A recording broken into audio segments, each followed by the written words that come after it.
यंदाच्या वर्षामध्ये छगन भुजबळ हे सतत चर्चेमध्ये राहिले. राजकारणातील विविधता, वाद आणि विवाद यामध्ये तसेच प्रकारे सहभागी झाले. ओबीसी राजकारणातील एकमेव चेहरा म्हणून छगन भुजबळ थाटात वावरत असत. पण विधानसभा निवडणुकीनंतर भुजबळांचे राजकीय चित्र अचानक बदलले. महायुती नेत्यामध्ये चतुराईने राजकीय पेरणी केली. भाकरी फिरवणे आणि भुजबळांना त्यांनी मंत्रिपदापासून वगळले. त्यामुळे गेल्या 20 वर्षांमध्ये मंत्रिपद असणारे स्थान बुडले.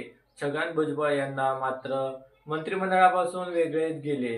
राष्ट्रवादी म्हणजे छगन भुजबळ असा समीकरण होते. आजही पक्षात त्यांनी नियुक्ती केलेले सर्व पदाधिकारी आहेत, मात्र भुजबळ यांना मंत्रिपद मिळाले नाही. यावर पक्षाच्या एकही स्थान अधिकाऱ्यांनी तोंड उघडले नव्हते. तेव्हापासून सुरू झालेली भुजबळांची नाराजी नाट्य अवघ्या महाराष्ट्रात माहिती आहे. अजितदादांनी भुजबळांना वगळून माणिकराव कोकाटे यांना मंत्रिपदाचे स्थान दिले होते. पण आपल्या महाराष्ट्रात कृषी मंत्री होणे म्हणजे एक प्रकारे अडचणी स्वतःहून गळ्यात घेणे असे आहे.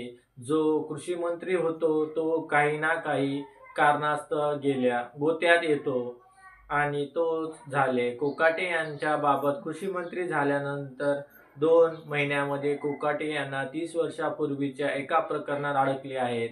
त्यांनी या प्रकारामध्ये कोकाटेवर गुन्हा दाखल झाला आहे आणि त्याच प्रकारामुळे कोकाटे मंत्रिपद जाणार असून त्या ठिकाणी भुजबळांची लॉटरी लागणार असल्याची चर्चा आहे. त्यामुळे भुजबळ समर्थकांमध्ये देखील जल्लोष साजरा केला गेला.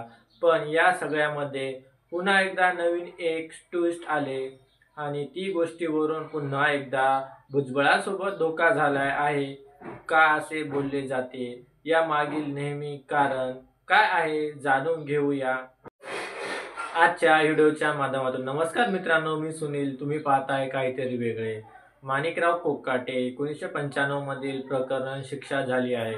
5 टर्म आमदार असलेले कोकाटे जेव्हा आमदारकी नव्हते तेव्हा 1995 ते 1997च्या दरम्यान माणिकराव कोकाटे यांनी त्यांचे बंधू सुनील कोकाटे यांनी सरकारी कोट्यातून सदनिक घेतले. उत्पन्न कमी आहे, आम्हाला दुसरे घर नसल्याची माहिती त्यांनी कागदपत्रातून दिली होती. त्यांनी सनदी त्यांच्या शासनाच्या माध्यमातून मिळाली होती.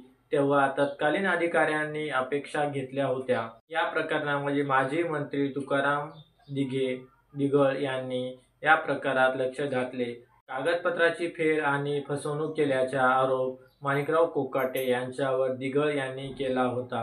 त्यानंतर माजी मंत्री दिघळ यांनी याबाबत याचिका दाखल केली होती.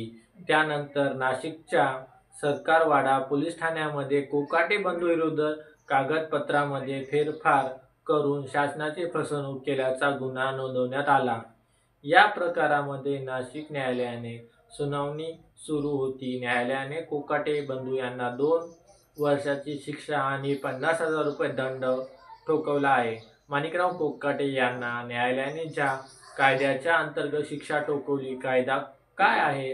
1951च्या लोकप्रतिनिधित्व कायद्यानुसार आमदार किंवा खासदार यांना 2 किंवा त्यापेक्षा जास्त कालावधीची शिक्षा झाल्यानंतर त्या व्यक्तीला पदावर राहता येत नाही. तसेच 6 वर्ष निवडणूकही लढवता येत नाही. आपले पद वाचवण्यासाठी माणिकराव कोकाटे यांच्यासमोर पर्याय कोणता? याबाबत मंत्रिमंडळाचे माजी सचिव अनंत कोळसे यांनी माध्यमांशी बोलताना काही माहिती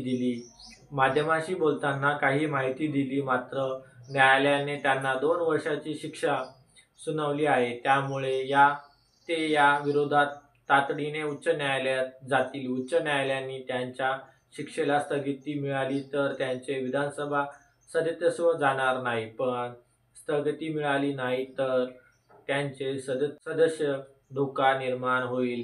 पुढे कोकाटे यांना सर्वोच्च न्यायालयात जावे लागेल असे कोळसे यांनी स्पष्ट केले. कोकाटे मंत्री झाल्यानंतर त्यांचे छगन भुजबळ सोबत खटके उघडले होते. पण कोकाटे उघडपणे भुजबळाविरोधात बोलले होते. पण कोकाटे यांना शिक्षा झाल्यानंतर मंत्रिमंडळातील स्थान धोक्यात आले. यामुळे आधीच नाराज असलेले पण भुजबळांसाठी मंत्रिमंडळातील दरवाजे उघडले जाऊ शकतात अशी चर्चा राजकीय वर्तुळात सुरू झाली आहे. यामुळे भुजबळ समर्थक देखील खुश होते. त्यांच्यात आनंदाचे वातावरण आहे. त्यामुळे भुजबळ यांचे राज्याच्या राजकारणातले स्थान पुन्हा एकदा भक्कम होणार असे वाटते.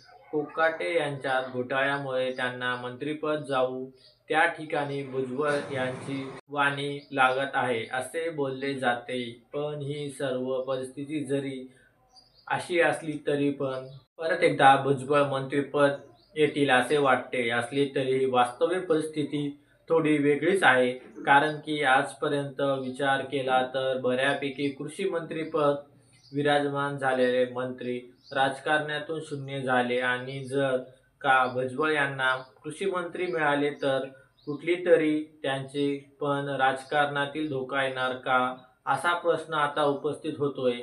2014 पासून जे कृषी मंत्री झाले त्यांना राजकारणावर काही ना काही प्रश्नचिन्ह उपस्थित राहिले. परिणामी त्यांच्या प्रतिमेला पण ठोस पावले आहेत. त्यामुळे भुजबळ आणि मंत्रिपद संधी तर मिळाली त्यांना पुन्हा एकदा मंत्रिमंडळ स्थान पण मिळेल.